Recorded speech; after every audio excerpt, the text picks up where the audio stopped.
Bienvenue dans la seconde partie de Business Africa.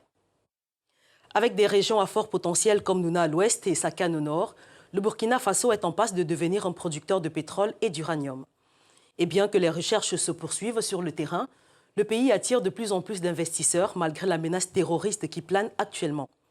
Rappelons que le pays dispose déjà de nombreuses ressources qui pourraient couvrir le vanadium, le titane, le fer ou de la kimberlite. Les détails dans cet élément de Cédric Siosolo et Nyacha Moutizoa. L'insécurité qui règne au Burkina Faso entrave la mise en valeur des ressources minières. Depuis 4 ans, le pays fait face à des attaques de plus en plus meurtrières et à des enlèvements. Le dernier en date, l'enlèvement et le meurtre d'un géologue canadien en janvier. Attribué au groupe djihadiste Ansarul Islam, ces attaques ont fait plus de 285 morts depuis 2015. Le ministère de la Sécurité a demandé récemment dans un communiqué aux sociétés minières de prendre des mesures sécuritaires anti-djihadistes. De son côté, l'État a décrété un état d'urgence dans 14 provinces sur 45 depuis le 1er janvier. Le secteur minier occupe une grande place dans l'économie du Burkina Faso. La production industrielle d'or, par exemple, est passée de 36 tonnes en 2015 à 40 tonnes en novembre 2017 pour plus de 400 sites d'orpaillage enregistrés, selon le ministère de tutelle. En plus de l'or, le pays est en passe de devenir un producteur de pétrole et d'uranium. Même si elle reste à être confirmée, les récentes explorations effectuées au nord et à l'ouest sont prometteuses, selon le dernier Conseil des ministres de début février. Si les découvertes se confirment, le pays pourrait radicalement changer sa trajectoire. Qu'il soit noir, dans le cas du pétrole, ou jaune, dans le cas de l'uranium, il faudra lever l'hypothèque de l'insécurité et tirer les leçons de la mauvaise gouvernance des matières premières en Afrique. Nous en parlons avec Adama Barry, vice-président de la Chambre des mines du Burkina Faso, en ligne depuis Ouagadougou. Bonjour Monsieur Barry et bienvenue dans Business Africa. Bonjour Mel, merci de me recevoir sur votre plateau. Quel est le potentiel minier du Burkina en ce moment et pouvez-vous confirmer la présence des indices d'uranium et de pétrole? C'est vrai aussi que le gouvernement a annoncé il y a quelque temps des travaux de levée géophysique sur un certain nombre de zones au niveau du Burkina révèlent effectivement qu'il y a un potentiel pour l'uranium et aussi pour le pétrole. Et ça demande beaucoup de travaux, naturellement, et il faut vraiment des travaux importants sur le terrain pour pouvoir confirmer tout cela. Mais pour les autres métaux, notamment pour les métaux, je pense, comme je vous l'ai dit, on ne parle plus de potentiel puisqu'on a plusieurs mines en activité, notamment une douzaine de mines d'or et aussi une mine de zinc, sans compter les autres potentiels en métaux non ferreux, ou des métaux de base. Il y a aussi un potentiel en cuivre dans le sud-est du pays.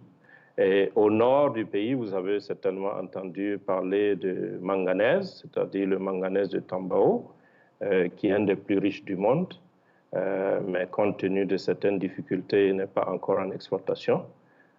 Et je ne parle pas des autres métaux, parce que vous savez, on est dans un ensemble en Afrique de l'Ouest, dans ce qu'on appelle le canton ouest africain, qui est très prolifique en matière de métaux. Et le Burkina seul a pratiquement 21% de ce type de roche-là, qui est commun à l'Afrique de l'Ouest. Monsieur Barry, quelles sont les conditions à remplir pour que le secteur minier soit un levier économique du pays? La mine elle-même, en matière d'emploi, actuellement, c'est plus de 10 000 personnes qui sont employées de façon directe dans le secteur minier. Je ne parle même pas des emplois indirects.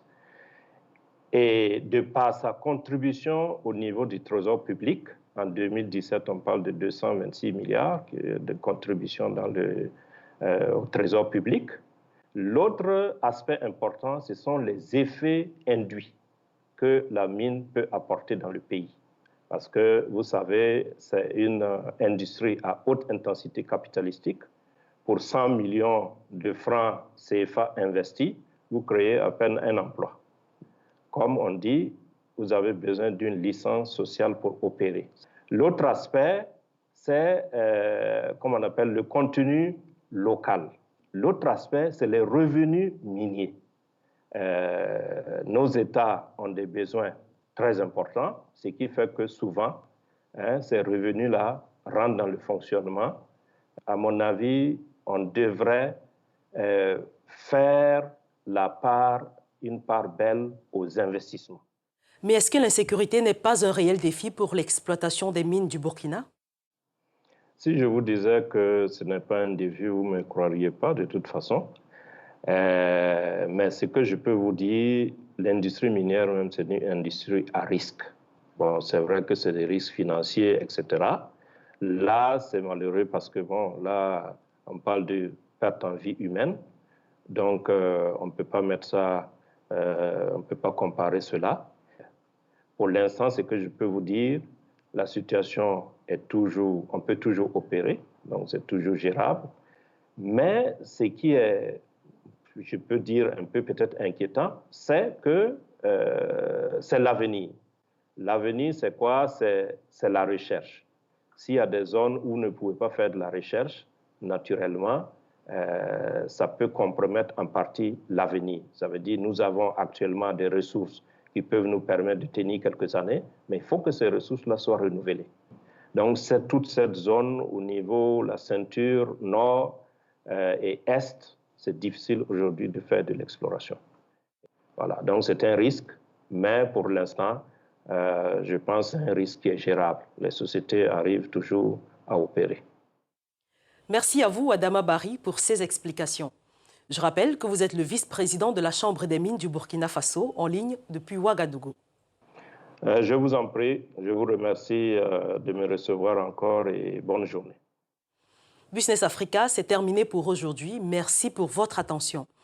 Nous vous invitons à nous suivre sur nos pages @africanews et @africanewsfr pour le français. Très bonne suite des programmes sur Africa News. Au revoir.